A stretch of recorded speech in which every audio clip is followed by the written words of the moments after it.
ಯಾದಗಿರಿಯಲ್ಲೂ urea ಗೊಬ್ಬರಕ್ಕಾಗಿ ರೈತರ ಪರದಾಟ ಮುಂದುವರೆದಿದೆ. ಯಾದಗಿರಿ ಜಿಲ್ಲೆಯ ಶಹಾಪುರ ಪಟ್ಟಣದ ರಸಗೊಬ್ಬರ ಅಂಗಡಿಗಳ ಮುಂದೆ ರೈತರು ಕಿಲೋಮೀಟರ್ ಗಟ್ಟಲೆ ಸಾಲು ಕಟ್ಟಿ ನಿಂತಿದ್ದಾರೆ.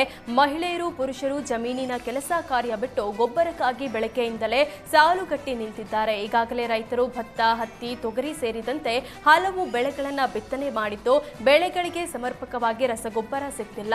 ನ್ಯಾನೋ ಕೊಡ್ತಾರೆ, ಅದರಿಂದ ಅಷ್ಟೊಂದು ಪ್ರಮಾಣದಲ್ಲಿ ಇಳುವರಿ ಬರ್ತಾ ಇಲ್ಲ. ಸಾಲ ಶೂಲ ಮಾಡಿ ಬೆಳೆಯನ್ನ ನಾಟಿ ಮಾಡಿದ್ವಿ, ಆದ್ರೆ ಗೊಬ್ಬರ ಸಿಗದಕ್ಕೆ ಬಹಳ ಕಷ್ಟ ಆಗ್ತಿದೆ ಅಂತ ರೈತರು ತಮ್ಮ ಅಳಲು ತೋಡ್ಕೊಂಡಿದ್ದಾರೆ.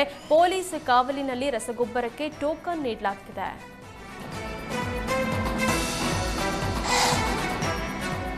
ಸರಿಯಾದ ಸಮಯಕ್ಕೆ ರೈಲು ಬರದೆ ಪ್ರಯಾಣಿಕರು ರಾತ್ರಿ ಇಡೀ ರೈಲ್ವೆ ನಿಲ್ದಾಣದಲ್ಲಿ ಕಾಲ ಕಳೆದ ಘಟನೆ ಕಲಬುರಗಿಯಲ್ಲಿ ನಡೆದಿದೆ. ನಿನ್ನೆ ರಾತ್ರಿ 9:15ಕ್ಕೆ ಬರಬೇಕಿದ್ದ ಬಸವ ಎಕ್ಸ್‌ಪ್ರೆಸ್ ರೈಲು ಬರೋಬ್ಬರಿ 7 ಗಂಟೆ ತಡವಾಗಿ ಬೆಳಗಿನ ಜಾವ 4:30ಕ್ಕೆ ಬಂದಿದೆ.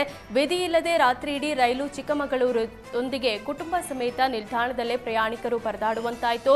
ಬಾಗಲಕೋಟೆ, ಮೈಸೂರು ಮಧ್ಯೆ ಕಲಬುರಗಿ, ಬೆಂಗಳೂರು ಮಾರ್ಗವಾಗಿ ಸಂಚರಿಸುವ ಬಸವ ಎಕ್ಸ್‌ಪ್ರೆಸ್ ರೈಲು ನಿನ್ನೆ ಬರೋಬ್ಬರಿ 7 ಗಂಟೆ ತಡವಾಗಿ ಬಂದಿದೆ. ಹೃದಯಾಘಾತ ಸಂಬಂಧ ಪೊಲೀಸ್ ಹೆಡ್ ಕಾನ್ಸ್ಟೇಬಲ್ ಬಲಿಯಾಗಿರುವ ದುರ್ಘಟನೆ ಮಡಿಕೇರಿಯಲ್ಲಿ ನಡೆದಿದೆ. ಚಾಮರಾಜನಗರ ಜಿಲ್ಲೆಯ ವಿಜಯ್ ಎಂಎನ್ ಮೃತ ಹೆಡ್ ಕಾನ್ಸ್ಟೇಬಲ್. ಮಡಿಕೇರಿಯಲ್ಲಿ ಹಲವು ವರ್ಷದಿಂದ ಹೆಡ್ ಕಾನ್ಸ್ಟೇಬಲ್ ವಿಜಯ್ ಸೇವೆ ಸಲ್ಲಿಸುತ್ತಿದ್ದರು. ವಿಜಯ್ ಮೃತದೇಹ ಮಡಿಕೇರಿಯ ಜಿಲ್ಲಾ ಆಸ್ಪತ್ರೆಗೆ ರವಾನಿಸಲಾಗಿದೆ.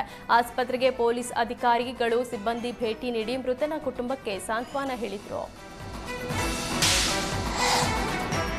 ಹೃದಯಾಘಾತಕ್ಕೆ 34 ವರ್ಷದ ವ್ಯಕ್ತಿ ಬಲಿಯಾದ ಘಟನೆ ಶಿವಮೊಗ್ಗದ ಹೊಸನಗರ ತಾಲೂಕು ನಗರ ಹಿರಿಮನೆ ಎಂಬಲ್ಲಿ ನಡೆದಿದೆ. ಹೊಸನಗರದ ಹಿರಿಮನೆ ನಿವಾಸಿ ಗಿರೀಶ್ ಮೃತ ವ್ಯಕ್ತಿ. ಗಿರೀಶ್ಗೆ ಬುಧವಾರ ರಾತ್ರಿ ಎದೆನೋವು ಕಾಣಿಸಿಕೊಂಡಿದ್ದು, ಕುಟುಂಬಸ್ಥರು ಆಸ್ಪತ್ರೆಗೆ ರವಾನಿಸಲು ಮುಂದಾಗಿದ್ರು. ಮಣಿಪಾಲ್ ಆಸ್ಪತ್ರೆಗೆ ಸಾಗಿಸುವಾಗ ಮಾರ್ಗ ಮಧ್ಯದಲ್ಲೇ ಗಿರೀಶ್ ಮೃತಪಟ್ಟಿದ್ದಾರೆ. 2 ವರ್ಷದ ಹಿಂದೆಯಷ್ಟೇ ಮದುವೆಯಾಗಿದ್ದ ಗಿರೀಶ್ ತಿಂಗಳ ಹಿಂದಷ್ಟೇ ಗಂಡು ಮಗುವಿಗೆ ತಂದೆಯಾಗಿದ್ರು ಎನ್ನಲಾಗಿದೆ.